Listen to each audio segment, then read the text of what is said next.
Quero desejar a você uma boa noite. Você que nos acompanha pela internet também, que Deus esteja com você nesse dia especial, onde estamos juntos com o privilégio de adorar a Deus. Você já teve a oportunidade de assistir um clássico? E quando eu falo de um clássico, eu não estou falando de música, eu estou falando de um clássico de futebol. É legal. Eles são os jogos que mais atraem público, que mais fazem as pessoas prestarem atenção. É aquele que a gente fica mais impressionado, porque as forças se equiparam, às vezes, ou não, os nomes são famosos. Há clássicos interessantes aqui no Brasil. Quando se fala que aqui, por exemplo, no estado de São Paulo, teremos um Palmeiras e Corinthians, é um clássico. Quando se fala no Rio de um Fla-Flu, é um clássico. E há clássicos internacionais, como Brasil e Argentina. Um clássico só é clássico por causa das tradições. Às vezes um bom jogo é um bom jogo porque eles são simplesmente times fortes, né? E assim por diante. Uma vez um chinês, há alguns anos atrás, já faz um bom tempo, estava no Brasil para tentar uma vaga na Universidade de São Paulo. E para isso ele tinha que passar no vestibular. E o povo olhou para ele com aquela cara de chinês e falou assim: vamos brigar pelas outras vagas. Até quando descobriram o tema da redação. E o tema da redação era o seguinte: descreva, e era para fazer uma descrição jornalística em São Paulo, de um clássico que pararia a cidade, que era um jogo entre Palmeiras e Corinthians. E o chinês olhou para a prova e não fazia a menor ideia do que escrever sobre aquilo, porque ele não sabia o que era Palmeiras, muito menos o que era Corinthians, não sabia o que era um clássico para a gente, ele não sabia o que era futebol. Olhou e tirou nota máxima em redação, porque escreveu assim, ó: expectativa enorme para o grande encontro entre os dois grandes times da capital de São Paulo. O jogo está previsto para as 4 horas. Às 2h30, chove torrencialmente na capital. Ruas ficam alagadas, alamedas inundadas, o trânsito para. O jogo será transferido para o próximo domingo. E assim ele se salva. Isso dá para fazer com algumas coisas. Mas alguns encontros, eles não são possíveis de ser ignorados ou adiados. Nós podemos falar, e quem viveu esse momento, quem não viveu estudou ou ficou sabendo da Guerra Fria, quando duas grandes potências bipolarizavam o mundo e a iminência de um desastre era a cada minuto, por causa dessa potência mesmo. Quando eu olho para a minha Bíblia, há um encontro, aliás, há muitos encontros. Os encontros diretos na luta entre o bem e o mal são os que chamam muita atenção e devem nos chamar a atenção, porque eles sempre vão trazer a nós muitas lições. Se você está com a sua Bíblia aí, eu te convido a abrir na narrativa de um clássico, Evangelho de Mateus, capítulo 4. E quando olhamos para esse texto, no Evangelho de Mateus, capítulo 4, é um texto relativamente curto e eu quero ler com você aqui. A gente olha para esse texto e a quantidade de aplicações e lições que saem da narrativa da tentação é praticamente uma tentação. A gente olha e tantas coisas, e eu gostaria de compartilhar algumas impressões com você nessa noite. Você achou? Se achou, diga achei. Versículo 1 diz assim: a seguir, foi Jesus levado pelo Espírito ao deserto para ser tentado pelo diabo. E depois de jejuar 40 dias e 40 noites, teve fome. Então, o tentador, aproximando-se, lhe disse: se és filho de Deus, manda que essas pedras se transformem em pães. Jesus, porém, respondeu: está escrito, não só de pão viverá o homem, mas de toda palavra que procede da boca de Deus. Então o diabo levou-o à cidade santa, colocou-o sobre o pináculo do templo e lhe disse: se és filho de Deus, atira-te abaixo, porque está escrito, aos seus anjos ordenará a teu respeito, que te guardem e eles te sustentarão nas suas mãos, para não tropeçares em alguma pedra. Respondeu-lhe Jesus: também está escrito, não tentarás o Senhor teu Deus. Levou ainda o diabo a um monte muito alto, mostrou-lhe todos os reinos do mundo e a glória deles, e lhe disse: tudo isso te darei, se prostrado me adorares. Então Jesus lhe ordenou: retira-te, Satanás, porque está escrito: ao Senhor teu Deus adorarás e só a Ele darás culto. Com isso, deixou o diabo, e eis que vieram os anjos e o serviram. Algumas perguntas, ao olhar para o texto, elas vão surgir imediatamente. Elas são importantes para serem respondidas. A primeira é: a seguir, foi Jesus levado pelo Espírito ao deserto para ser tentado pelo diabo. E aí a gente vive falando para a galera: seguinte, você não pode se colocar no terreno da tentação, não é isso que você fala? E ouve: olha, se você for para este lugar, a tentação fica muito mais forte. Sai de perto, sai, não joga no campo do inimigo. E aí eu olho para o texto e diz assim, que a seguir, Jesus foi levado pelo Espírito ao deserto para ser tentado pelo diabo. Isso é uma pergunta importante para ser respondida. A segunda pergunta importante para ser respondida é o fato de que Satanás continuou perguntando. E por que ele continua perguntando? Há uma palavra que deve servir de norte e ela é fundamental para compreendermos tudo que está escrito aqui. É a primeira palavra. E se a gente tirar isso, o texto não faz sentido em nada.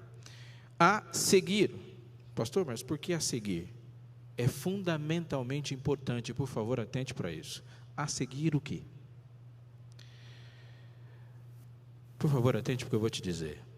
Não existe tentação sem um tentador. Não existe tentação sem que haja um tentador. Segunda coisa importante para você dizer: toda tentação tem um objetivo maior do que parece. O preço do pecado nunca vem na embalagem. Mas alguns de nós, seres humanos, não estão sendo tentados. Alguns de nós, em alguns momentos que nós estamos passando na vida, aquela vontade que sentimos de pecar não é necessariamente tentação. Porque tentação não é forte e não assalta e não intenciona derrubar uma pessoa que já está caída. Portanto, o a seguir dá sentido a toda a narrativa e todo o texto. A seguir o que? Olhe para o capítulo 3, verso 13, diz que por este tempo dirigiu-se Jesus da Galiléia para o Jordão, a fim de que João o batizasse. Ele, porém, o dissuadia, dizendo: eu é que preciso ser batizado por ti, e tu vens a mim? Mas Jesus lhe respondeu: deixa por enquanto, porque assim nos convém cumprir toda a justiça. E ele o admitiu. Batizado, Jesus saiu logo da água, e eis que se lhe abriram os céus, e viu o Espírito de Deus fazer o quê? O Espírito de Deus fez o quê? Descendo como pomba vindo sobre ele. E eis uma voz do céu que dizia: este é meu filho amado, em quem me comprazo. Esses versículos do 13 ao 17 vão configurar toda a moldura do que vai acontecer depois. Atente.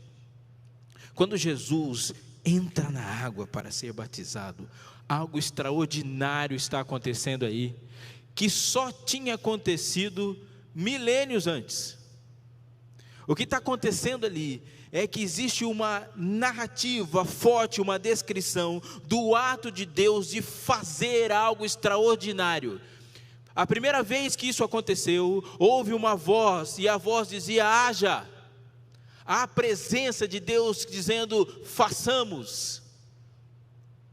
Existe um espírito pairando sobre a água, e um filho que entra através do nada e vai criando tudo e vence o nada.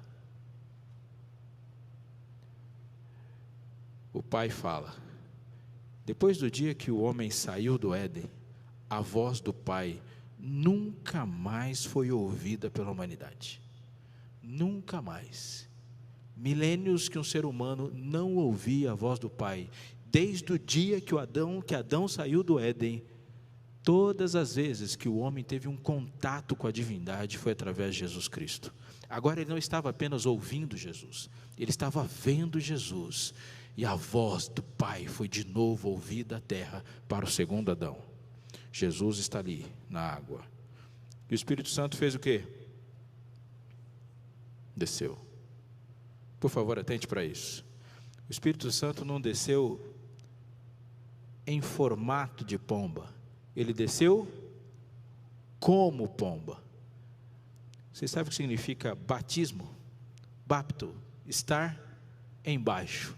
Nós recusamos dizer que um batismo onde uma pessoa não está embaixo da água é batismo. O batismo é estar embaixo, é estar sob.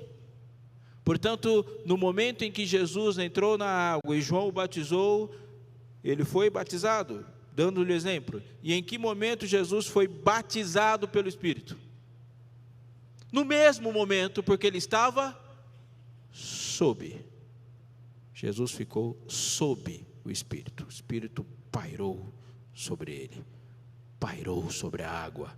E aquilo que Deus fez para dar certo em Jesus, obviamente, vai dar certo. E houve uma voz, e a voz dizia: este é meu filho amado, em quem me comprazo. Olhe para isso. Jesus estava sob o Espírito, e é por estar sob o Espírito que o versículo 1 do capítulo 4 vai fazer toda a ligação e sentido. A seguir, Jesus foi levado por quem? Pelo Espírito, porque exatamente isso é estar sob o Espírito. É disso que se trata quando se fala que alguém está batizado pelo Espírito. Significa que a partir desse momento é o Espírito que conduz todas as coisas. Muitas vezes somos violentamente tentados a pensar que o batismo do Espírito é nos dar ou adquirirmos de uma forma sobrenatural poder para dar ordens. E muitas vezes se pensa mesmo que uma pessoa batizada pelo Espírito é uma pessoa que manda para a enfermidade, dá ordens para a enfermidade, dá ordens para a morte, dá ordens para o mundo, dá ordens para o mal. Mas no texto bíblico, uma pessoa batizada pelo Espírito é uma pessoa que tem poder para receber e executar as ordens do Espírito. Isso é ser batizado pelo Espírito. E é esse batismo que nós devemos clamar. Naquele momento, Jesus é batizado pelo Espírito. E agora o Espírito vai fazer o quê? Vai levá-lo. Vai levá-lo para o deserto, vai levá-lo para Jerusalém, vai levá-lo para a Judeia, vai levá-lo. Estar sob o Espírito. Qual foi a outra vez que Deus assim levou alguém para o deserto? Com asas de águia, Deus tirou os seus filhos do Egito e levou para onde? Para onde que levou? Para o deserto. Quando a mulher fugia do dragão, e por 1260 dias ela se viu perseguida, Deus pegou essa mulher e a protegeu onde? Onde? No deserto. E qual foi o seminário que preparou João Batista? Onde é que João Batista se forja como João Batista? Eu sou a voz que clama de onde? O deserto. O deserto é campo de Deus ou de Satanás? Jesus falou: vai jogar comigo? Então eu vou jogar em casa. Jesus não se colocou no terreno da tentação.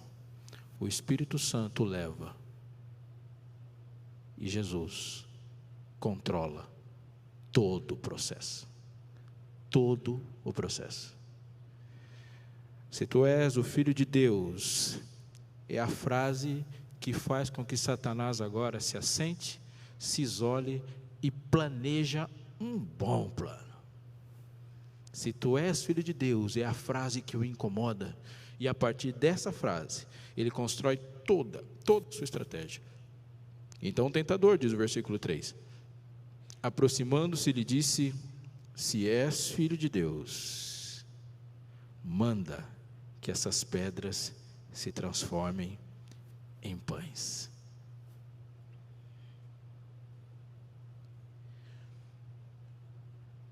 Nós nunca seremos tentados como Jesus foi tentado, por uma razão simples. Se Satanás chegar para mim e falar: transforma essas pedras em pães, eu ia falar: tá bom, pode ficar esperando aí, que eu vou ficar tentando, porque para mim não me é possível esse tipo de coisa. Há uma lógica, eu disse isso aqui um momento, por favor, atente para isso de novo. Há uma lógica na tentação. Nós somos tentados somente para coisas que nos são possíveis de fazer. Mais ainda, nós somos tentados para coisas fáceis de fazer. Você não é tentado para coisas difíceis. Satanás não chega para você, não te cutuca, não te sugere fazer uma coisa que você teria um enorme trabalho em se fazer. Coisas que parecem impossíveis. Mas por favor perceba, quando Deus se aproxima de você e fala no seu ouvido e te chama para fazer coisas, Ele só chama para coisas impossíveis. Perdoar quem te maltratou é fácil ou difícil? É impossível. Pregar o evangelho ao mundo? Possível. Sem mim, nada podeis fazer, nem as coisas que eu te mando fazer. Só coisas impossíveis.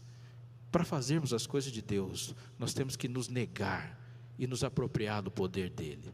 Para fazer as coisas que Satanás nos sugere fazer, a gente tem que nos apropriar do nosso próprio poder e pensar em nós mesmos nas coisas que nós conseguimos fazer. Tu és o Filho de Deus, transforma essas pedras em pães. Repito, nós nunca seremos tentados como Jesus é tentado, mas ali estava Cristo representando você e a mim, e há razões no texto para a gente se colocar aqui. Uma é a resposta de Deus, e a resposta de Deus disse, também está escrito, nem só de pão viverá quem? O homem. Portanto, uma situação que alcança você, que deve fazer você pensar, e aqui começamos a tirar profundas lições, práticas e reais para a nossa vida hoje. Eu nunca vou ser tentado a pegar uma pedra e com a minha força transformá-la em pão, mas eu sou, junto com você, tentado todo dia, em transformar o que não é alimento no que é, o tempo todo. E amigo, no meu mundo, eu vejo muitas vezes, muita gente lutando e trocando pedras por pães, ou pior, pães por pedra. Se tu és o Filho de Deus, transformar pedras em pães era encurtar por vontade própria o jejum.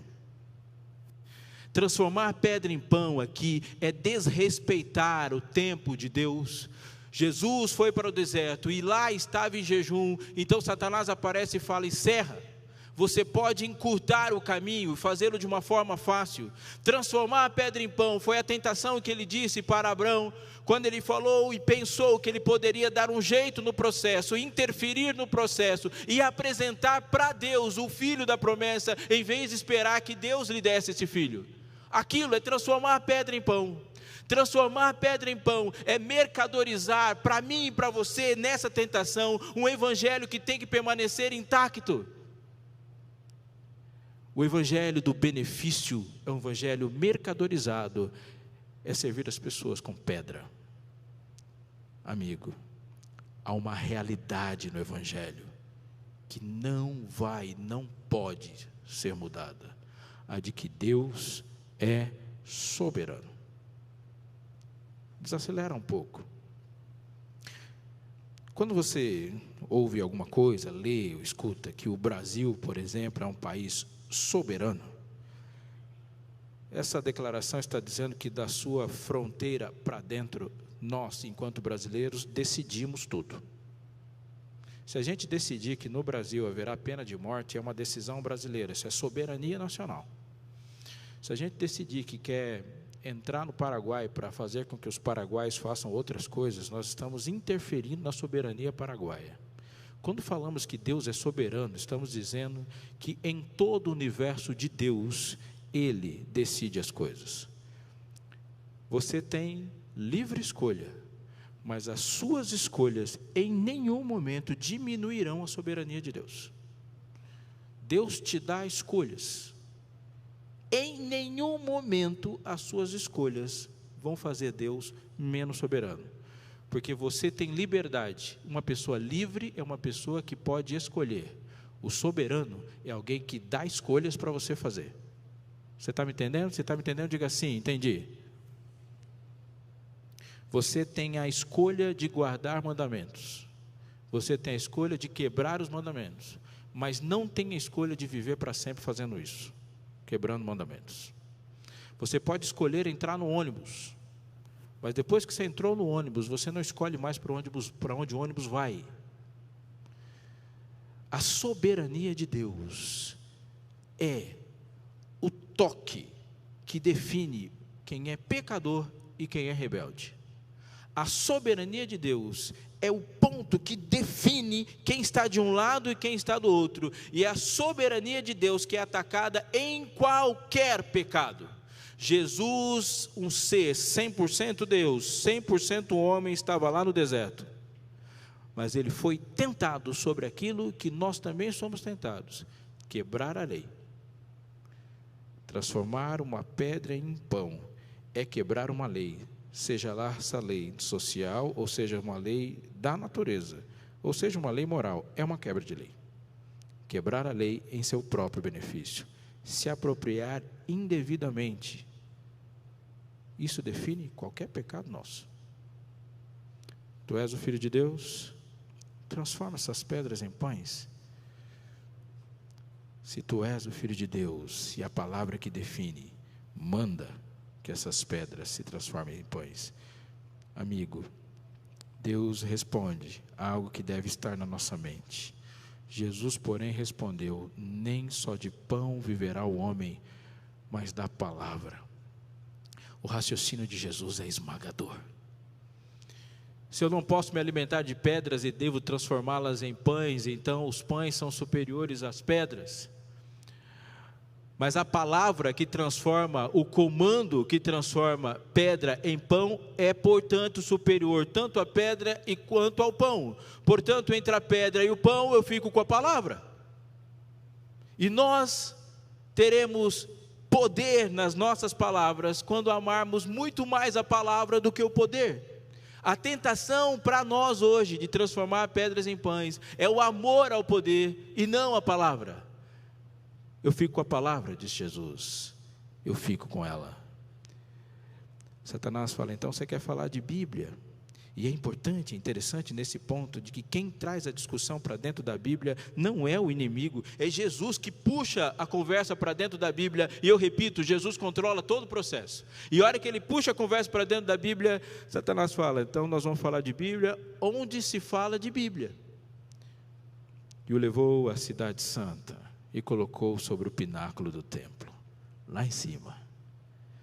Ele disse: se és filho de Deus, atira-te daqui abaixo, porque aos seus anjos dará ordem a teu respeito, para que te guardem. E eu que estou aqui com o Salmo 91 na cabeça, e você também, aos seus anjos ordenará a teu respeito, para que te guarde, eu completo, em todos os seus caminhos. Mas esse texto foi omitido, e ficou super torto, porque é um texto transformado: eles te sustentarão nas tuas mãos, para não tropeçares em alguma pedra. Jesus foi levado ao segundo estágio da tentação, onde se fala de Bíblia, no lugar onde se deve falar de Bíblia. Trouxe a discussão para a Bíblia, para algo que, para nós, neste tempo e em qualquer outro, tem sido um elemento fundamental da nossa luta. E a luta que enfrentamos todo o tempo, quando cremos na Bíblia, é colocar as nossas próprias expectativas, as nossas próprias promessas, os nossos próprios reclamos dentro dela. Por favor, se você não atentou para nada que eu disse até agora, eu peço em nome de Jesus que você respire e preste atenção no que eu vou te dizer. Há uma palavra que nós usamos sempre, ela é mordomia. O que é um mordomo? Mordomo é uma pessoa que não é dono de nada e que cuida de tudo, mas que usufrui de tudo também. O mordomo, ele cuida das coisas de um outro. Quando eu olho para um texto, por exemplo, aquele de Mateus, aqui, Mateus 25, que fala de mordomia, e fala que o Senhor se ausenta e distribui bens aos seus servos e assim mordomos, eu vejo uma coisa interessante lá. Tem um mordomo que recebe pouco e não faz nada, tem o que recebe um pouco mais e faz tudo que tem, e tem o que recebe bem mais e também dá tudo que tem, mas não existe um não mordomo. Todos somos mordomos, e a Bíblia fala do bom servo e do mau servo, do mordomo bom e do mordomo mau, mas não fala de não ser mordomo. Quando Jesus chega para você e fala que você tem que prestar conta de alguma coisa, é porque aquela coisa é essencialmente dele. Filho meu, ele diz, dá-me o teu coração. mas esse coração nunca foi seu, porque você não presta conta das suas coisas, você presta conta das coisas do seu Senhor. O que essencialmente na sua vida é seu? Não precisa pensar muito. Nada. O ar que você respira é Ele que produz, a energia com a qual você anda é Ele que produz, a fé que se brotou em você para aceitar a Cristo, foi Ele que fez, você nunca correu atrás de Cristo, Ele correu atrás de você. Essa semana eu escutei uma frase: você deve dar uma chance para Jesus, e quando eu escutei uma frase eu fiquei desesperado. Não! Você não deve dar chance para Jesus, você deve aceitar a chance que Ele está te dando. Jesus não está condenado a nada para que você dê chance para Ele. Você é que está condenado. Eu estou condenado. Ou eu dou uma chance para Jesus. Não! Eu aceito a chance que Jesus está me dando, ou eu não tenho chance nenhuma, porque antes de eu escolher a Cristo como meu Salvador, Ele escolheu ser o meu Salvador.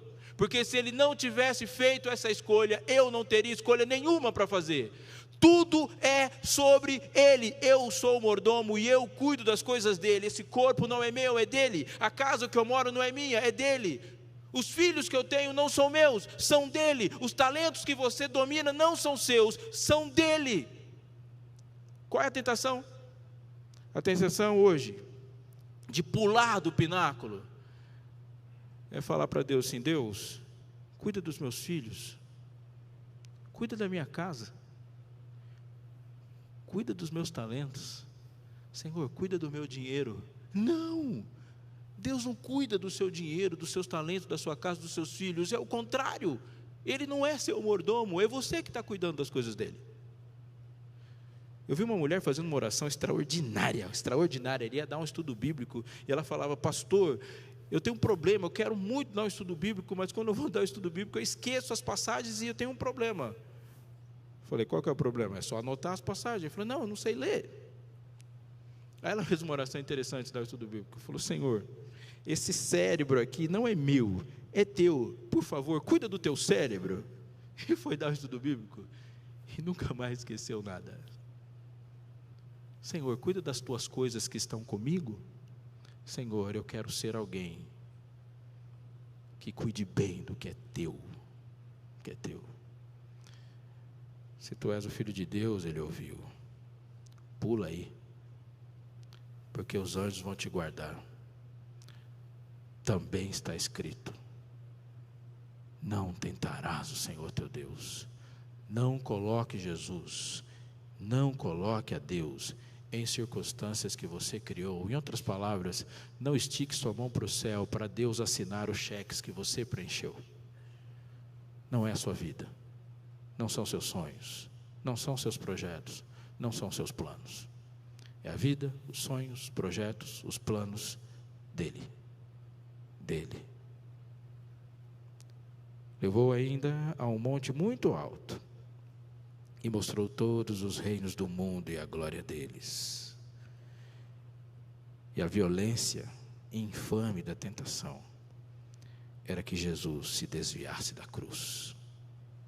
Tudo isso te darei se prostrado me adorares.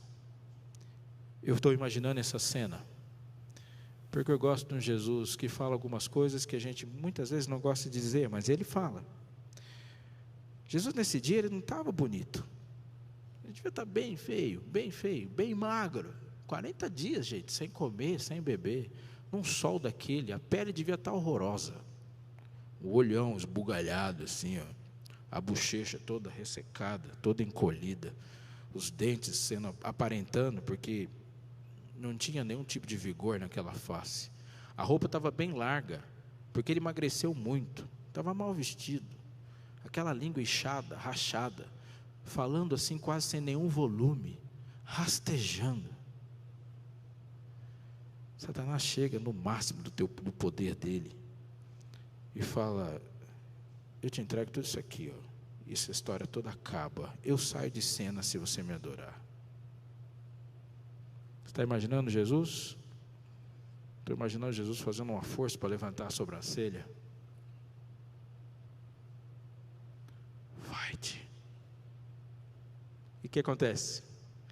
O que sempre acontece quando Deus dá uma ordem. Todas as vezes que Ele dá uma ordem, essa ordem é obedecida. Ele olhou para o nada e disse: haja. E o nada obedece. Ele olha para a cova, não interessa se o defunto está lá há um dia, há 2, há 3 ou há 4. Ele fala: sai daí. E o morto sai. Ele olha para o mar, e o mar está revolto, ele... E o mar obedece. E quem é este? Nunca uma ordem de Deus deixou de ser obedecida. Ele olha e fala: vai embora, acabou a conversa. Só teu Deus adorarás. Também sou tentado no monte, e você também. Amigo, em algum momento da nossa vida, nós estamos no deserto. E o deserto é a ausência de vida. O deserto é a necessidade total de dependência. O deserto é a escassez. O deserto é um lugar onde você olha para qualquer lado e a única coisa que você vê é o monotônio da areia. E mais nada. O deserto é aquele momento onde você não consegue erguer as mãos, ou gritar, ou fazer alguma coisa que as suas próprias forças podem. O deserto é o local onde nós olhamos para nós mesmos e não vemos em nós nenhuma possibilidade. E quando estamos no deserto da vida, nós somos tentados a encurtar o processo com alguma artimanha, ou a ceder a alguma tentação de sair de lá. Quando aquela mulher, descrita lá no livro de Apocalipse capítulo 12, foi para o deserto, o dragão foi atrás dela e ofereceu-lhe água. E assim surge uma prostituta que vai continuar no livro de Apocalipse. Água. Quando estamos no deserto, ele aparece, nos dando um artifício para transformar pedra em pão. Mas às vezes você não está no deserto. Às vezes sua tentação, ela não está na necessidade, ela está naquilo que cremos. E somos tentados a crer e a pensar em muitas coisas e ter uma ideia de Deus. E muitas vezes eu estou aqui e eu sou tentado a pegar Deus, e Deus chega para mim e fala: Robson, não é desse jeito. Eu falo: Deus, é desse jeito aqui, dá um tapinha mais para cá. Ele fala: mas esse aqui não foi o que eu disse. Não, é desse aqui, dá um tapinha mais para cá. E conforme ele vai falando, eu vou adaptando. E depois que ele fala uma porção de coisas, eu vou para aquele monte de adaptações. Eu olho para aquilo que creio e está igualzinho a mim, porque eu deixei tudo do meu jeito. E quando escuto Satanás rosnar, eu não consigo confiar em ninguém que é igualzinho a mim. Lança-te daqui abaixo, vai para cima, pula que Deus te salva. Porque a teus anjos darão ordem a teu respeito para que te guardem em todos os caminhos. Mas não é assim que esse salmo começa. Esse salmo começa que a sua verdade é pavês e escudo. Aquele que habita no esconderijo do Altíssimo e descansa embaixo do Onipotente e está escudado pela sua verdade. E o Verbo se fez carne e habitou entre nós, cheio de graça e de que mais? E de verdade. E se a verdade não nos protege, nada nos protegerá. Amigo, por favor, antes de você sair daqui, pense muito se você está no templo, no pináculo do templo. Porque no pináculo do templo há uma realidade ali. Se as nossas crenças não transformarem as nossas atitudes acabam por transformar as nossas crenças. E acabamos amanhã tentando gerar novidades e raciocínios sobre aquilo que a verdade não conseguiu transformar. Mas nós, como pessoas, somos tentados sobre o monte também. Às vezes está dando tudo certo. Às vezes a única coisa que desejamos tanto é que lá de cima, o caminho seja encurtado, a cruz seja evitada e permaneçamos sobre o monte olhando para toda a terra, só sob o preço de adorar. Quando Deus disse: filho, eu te salvei para me adorar. Para me adorar. Eu quero terminar dizendo uma coisa para você que você deve sair daqui pensando. quando Jesus disse: retira-te, Satanás o deixou. Resista à tentação. E como termina o texto? Ela fugirá de vós. Por favor, atente para isso antes de você ir embora. Tentação não é pecado. Primeira realidade. Segunda, tentação sempre passa. Qualquer uma. Se você resistir, ela passa. Se você ceder, ela também passa. A diferença não é se essa tentação passa ou não. A diferença é no que você transforma depois da decisão que você tem de resistir ou de ceder. Não existe tentações fortes. Existem cristãos fracos. Quando você está forte, parece que a tentação é fraca. E quando você está fraco, parece que a tentação é forte. Mas o que determina a força da tentação é o seu apego a Deus que acompanha você no deserto, no templo ou no monte. E por fim, é aquele que um dia colocou-se nas mãos de Deus para servi-lo e servir a qualquer um, é que entra para ser tentado. É quando você abraça a guerra em nome do Pai, é que a tentação começa. É quando você fala: Senhor, sou eu, do Espírito da... Maravilhoso, sabe no que você vai ser. E Ele sabe o tamanho da glória dEle em você, no seu sim e no seu não, para a honra e glória dEle. Eu quero orar com você agora, para que Deus nos faça aquilo que Ele nos chamou a fazer. E em nós, Ele, Jesus Cristo, sempre vença. Fique em pé, vamos orar.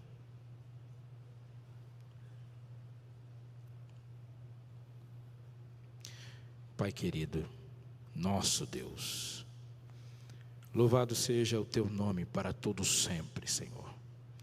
E aqui queremos Te dizer que desejamos, pelo mover do Teu Santo Espírito, que o Seu nome seja honrado, glorificado, louvado e santificado na nossa vida, no nosso falar, no nosso pensar, no nosso agir, no nosso levantar quando cairmos, e na Tua graça atuando em nós, em todas as circunstâncias.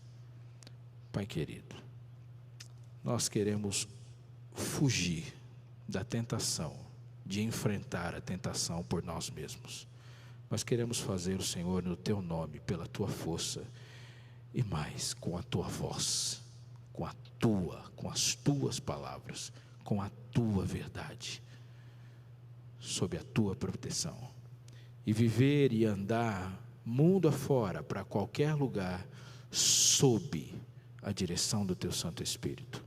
Se o Senhor nos levar para o deserto, Senhor, para o deserto iremos contigo.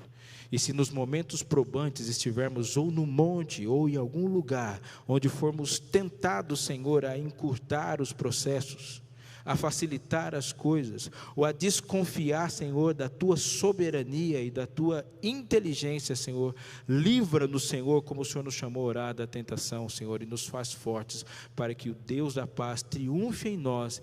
E, Senhor, que se cumpra em nós o que disseste, que Satanás seja esmagado sob os nossos pés, pelo Teu poder. Abençoa, Senhor, os jovens, as crianças, os idosos, os adolescentes dessa igreja. Abençoa a liderança daqui, Senhor. Abençoa aqueles, Senhor, que saíram daqui e neste momento estão enfrentando o mal, enfrentando tentações, Senhor, e trabalhando em Teu nome, Senhor. Que eles estejam todos blindados por Ti, cheios do Teu Santo Espírito. Te pedimos por eles e por nós, no nome santo de Jesus. Amém.